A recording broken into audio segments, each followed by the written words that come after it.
Hey guys, what's up? This is Edgemeister, and yeah, I just wanted to make this video. Oh my god, right when I start recording, all these notifications pop up. Anyways, yeah, this is unscripted. I'm gonna unedit this audio. The last video I edited the audio, took a while, but I only have a little bit amount of time to actually do this.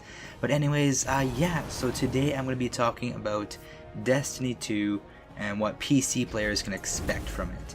So I've been playing Destiny 2 on Xbox for since launch, and I've kind of gotten bored of it, but recently we've gotten some amazing news on how it's going to be kind of taken care of in the future.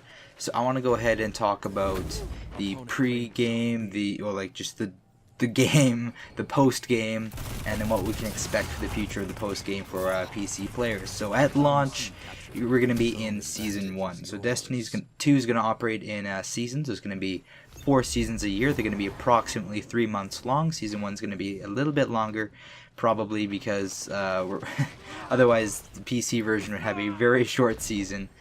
And basically every season we have exclusive loot, but I'll get into that later. I want to talk about the main game.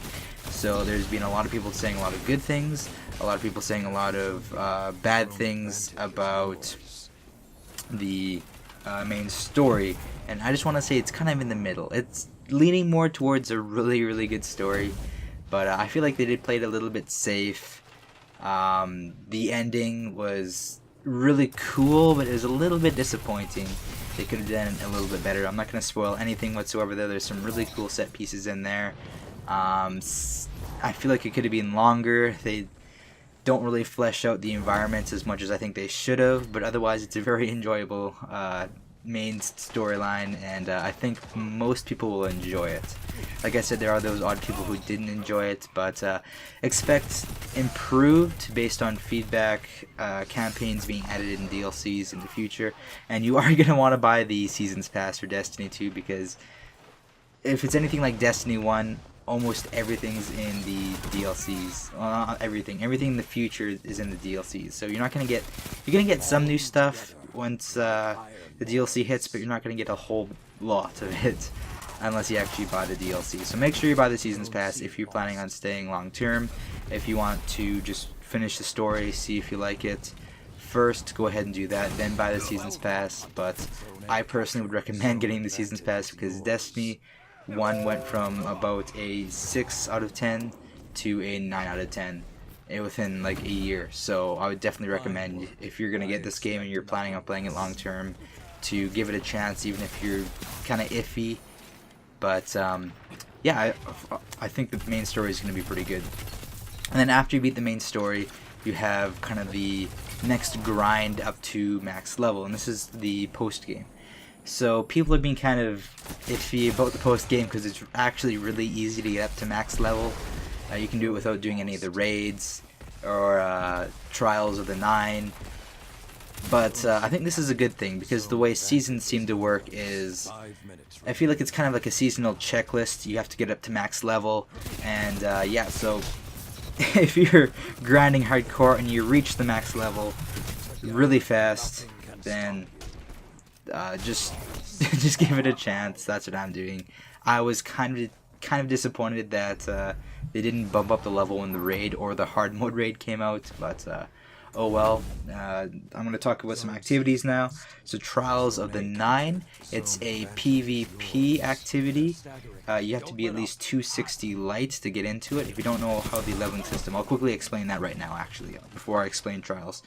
So basically you have your XP level, which is you just get from level 1 to 20. Now that's easy to get to. That's not your max level. Don't be fooled by that. Once you reach level 20, then you're trying to increase your power level up to, currently the max is 305. So yeah, anyways, you get your XP level up to 20. Once you get that, every level you gain won't increase your level, but it'll give you a bright engram, which is, you can also buy with in real life money. That's kind of the microtransaction stuff. So that's how you earn the microtransactions in the game without actually buying them, is via leveling up. And then your power level is the combined power of all of your weapons and all of your armor. There's some smart ways of doing it.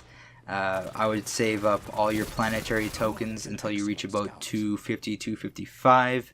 I would grind up to 255 via just patrolling, getting public events, doing lost sectors, all that stuff. That's what I would grind up for. And then after that, you use your tokens on all your vendors. You should have saved it a whole bunch. Your tokens go up to 265, and then after that, you hand in your powerful engrams, which you get from doing nightfalls, flashpoints, clan XP. Make sure you join a clan, and what's the last one?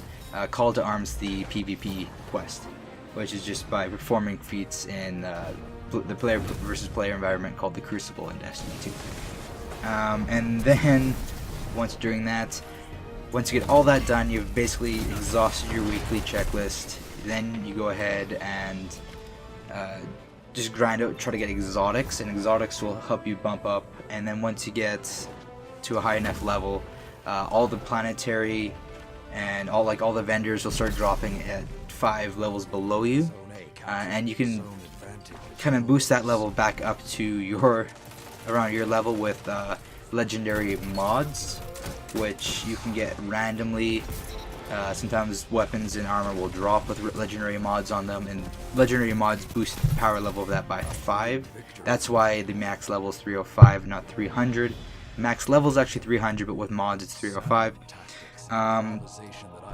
So you can actually buy legendary mods once you reach light level or power level 280. Okay, now back to Trials of the Nine. So it's a player versus player end game activity. You need to be at least 260 power level to get into it. It's only available through the weekends, and you basically get a scorecard with 7 wins and 3 losses potential. If you max out your scorecard, you get 7 wins, or you max it out with 3 losses, then the scorecard is complete. If you reach 1 win, you can go to a special social space called the Third Spire. And in there, you can hand in tokens you get from winning matches to get exclusive Trials of the 9 loot, and you can get extra stuff for getting more wins. So if you get 3 wins, you get another powerful engram, which is, like I said, what kind of boosts up your level a little bit more. From 5 wins, you also get a powerful engram, as well as from 7 wins.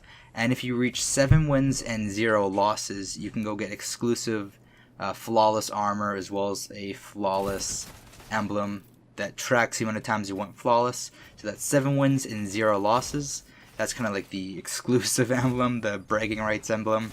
And yeah, it shows how many times you went flawless. And then you have the raid.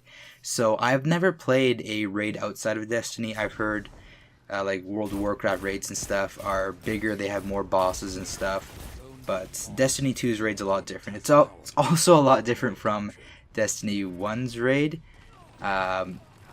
Raids in Destiny 1, there's multiple raids. There will be more raids coming. This raid is kind of structured a lot differently. Each of its encounters mix up every week, and you do them in different order. It's kind of like an overworld. You go in and you go into the different sections of the raid. I'm not going to spoil up too much. It's just go in there expecting a challenge. Lots of it's mechanic based. It's almost like a puzzle in a lot of places if you don't know anything about Destiny raids. I don't know anything about any other raids, so I'm sure if you're going in there as a World of Warcraft player, expecting something huge, this might be easy, but I'm not entirely sure. However, I will say that the raid drops are disappointingly scarce, and the heroic or the prestige raid, which is the hard mode raid, is kind of disappointing in its drops as well. So there's not really any point in doing the hard mode raid. But if you're really into the challenge, then the hard mode raid is definitely what you should get into. So now I'm going to be talking about seasons. I basically talked about all the endgame activities, and also there's events that happen. There's a faction rally event where you can pledge allegiance to one of 3 factions and get exclusive armor and weapons from each of them, as well as there's an Iron Banner event where you go into an Iron Banner player versus player playlist, and you grind to get tokens to get exclusive Iron Banner loot, and that will be changing in Season 2, as well as Trials and and faction rallies, but we don't know the exact details yet. I'm not going to talk about them. I'm just going to talk about seasons. So every season, season 2 will probably start in December. Every season they're going to be bringing in new weapons, new emotes, new shaders, new balance patch, updated stuff. So we're going to be getting new kinds of Trials gear, new kinds of Trials armor, new kinds of Iron Banner gear, weapons, faction rally weapons, armor. I don't know about raid, maybe not raid. We're going to be getting a whole bunch of new stuff. They're going to, if maybe, like, people voiced their opinions on the last Iron Banner event. They didn't really like how it went. For those PC players, we're going to get one more of those Iron Banners where it's kind of meh. They're addressing some of our feedback, things we've given to them, and they're going to put it into the Season 2 Iron Banners. So if there's anything you really don't like about the game, they are willing to make a change in the season. But each season also has exclusive gear. So right now, if you want to get an emote where you shoot bottles or whatever, that's going to be exclusive to Season 1. If you want to get the microtransaction armor, that's exclusive to Season 1. And then Season 2 will also have exclusives. So it's lots of that stuff, lots of ships, lots of emotes, maybe some emblems, armor, ornaments for armor, which aren't currently in the game. But anyone who's played Destiny 1 knows that you can change up the armor's look with special ornaments. Ornaments aren't for exotic weapons right now. And yeah, so all that stuff's exclusive to Season 1. Not all of it, some of it's going to carry over. But just so you know, if you're coming in later and you say, oh, I really wanted that ship, where'd you get that ship? And someone says, sorry, this is a Season 2 exclusive ship. We're in Season 3. You can't get this. It's basically for like a loyalty kind of bragging rights kind of mix. So there's going to be people who have played since launch, like me, who's going to have a bunch of Season 1 gear and Season 1 ships, Season 1 shaders. Shaders aren't seasonal, sorry. Season 1 emotes, all that stuff. And people in Season 2 are going to come and say, hey, I really like that armor set. Where do I get it? And I say, no, you can't get it anymore. So that, just so you know, it gives people a reason to come in and play. Also, I want to talk a little bit about how to make the most out of Destiny 2, how to enjoy it the most. It is a very, very, very social game. Almost every activity is instantly improved when you play with friends. It's built that way. It was built that way in Destiny 1, and it's more exaggerated in Destiny 2. Like, you have all these rewards you get for just playing in a clan, being in a clan, playing with your friends, and yeah, so you actually get more loot for playing with friends. I'm not even joking. Everything is, your whole entire experience benefits when you play with friends. So make sure, if you're going to be getting it, if you're thinking about getting it on PC and all your friends have it on PlayStation 4, I would actually recommend you go play it on PlayStation 4. PC is going to be the best way to play it in terms of graphics, frame rate, just overall, like, the quality of the game, I feel like. But if you want the best possible experience, I would play with friends. If your friends are all on Xbox and it's like, oh, but it's a console game and it doesn't have those PlayStation exclusive stuff, I'd still do it. All your friends are there. It's going to be 1,000 times more fun. You're going to get more rewards. You're going to get more of everything. So, yeah, definitely play this game with your friends.